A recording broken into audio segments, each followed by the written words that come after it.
Hello guys, good evening. So for today's video, titikman natin tong Takis. Ngayon pa lang to titikman. Binuksan ng asawa ko, sabi ko ako na magbubukas eh. Tapos ayun na nga. So, yung mga anak ko gustong magpabili ng ganito eh. Hindi ko alam yung lasa. So ngayon susubukan natin siya. Nabili ko siya sa Asian store. So ganito siya. May kamahalan.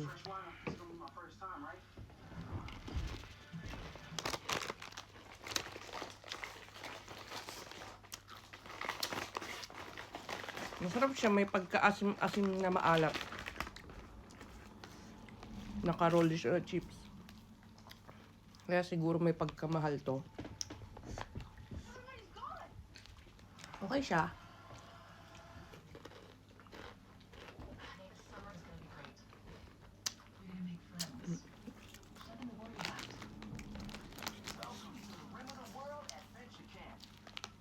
Mga anak kasi nagre-request nito, nagpapabili.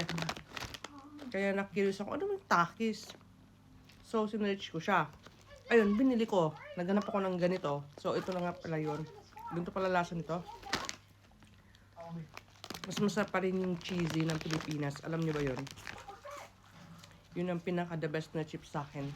So, ayun lang guys. Kaya nga yan. Okay din to, oh. Charan! Seaweeds. Paborito namin chips. Ay, yung asawa ko lang pa nakikikain na ako.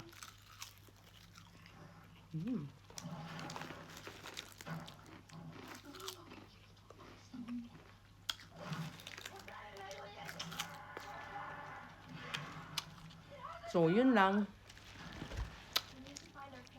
Bye!